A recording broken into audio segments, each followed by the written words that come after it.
Voilà, mettez ça à l'intérieur. Les autres, asseyez-vous. Ces jours d'atelier au sein de l'association Epidem-J. Aujourd'hui, enfants et adolescents sont réunis pour apprendre à désamorcer les situations de tension. Alors, faites en sorte de vous installer autour des tables. Actuellement, nous sommes confrontés à des cas de plus en plus complexes, avec des jeunes qui sont en fréquentation, donc des jeunes en situation de délinquance, des jeunes qui sont confrontés à la violence dans leur propre foyer. Mais avant, Comment ça, tu me donnes pas les infos? on va retourner, c'est pas le quoi. Et du coup, ils peuvent être victimes ou bien souvent se retrouver acteurs, même sans le vouloir, d'actes de violence. Et c'est là où il faut intervenir tôt, vite et bien pour empêcher que cela dégénère. Raconter quelque chose d'une situation où il y a eu de la violence. Vu, témoigner ou raconter ce qui s'est passé. Nous avons souhaité intervenir auprès des primaires. L'objectif est tout simple, c'est-à-dire que si on veut limiter l'émancipation de la violence, cette dissipation qu'on a dans la société, pour nous, il est important de prévenir à la source. Qu'on puisse leur expliquer que la violence peut être évitée, que la communication peut toujours être privilégiée. Créée il y a plus de 20 ans, l'association a fait le choix de donner la parole aux adolescents. Ludovic Covert a en effet décidé de confier l'animation de ses ateliers à des jeunes de 15 à 17 ans qu'il suit et accompagne depuis plusieurs années. Alors, tout simplement, une scène que l'on peut rencontrer banalement, que ce soit dans la rue ou dans les collèges et lycées.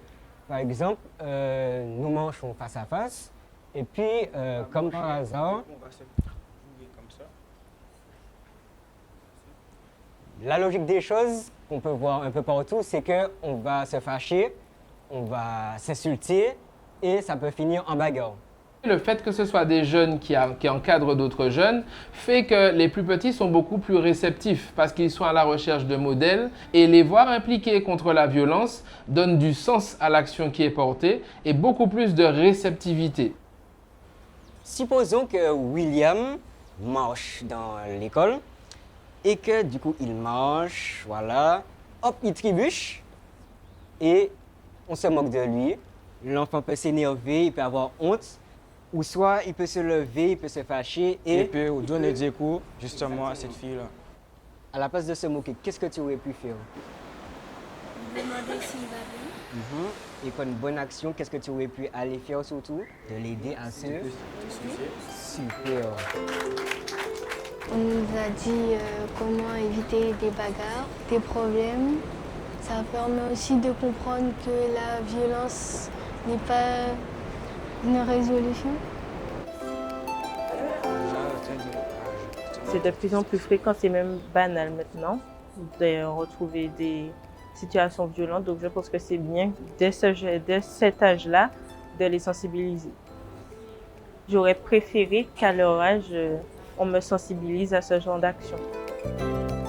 Trop souvent, nos jeunes sont à fleur de peau. Je pense qu'on gagnerait énormément à les accompagner sur ce champ-là, à trouver du temps pour le faire aussi parce qu'ils sont en apprentissage et ce n'est pas facile. Mais la gestion des émotions, la capacité à dire les choses quand il faut les dire pourrait donc, à mon sens, apaiser énormément notre jeunesse.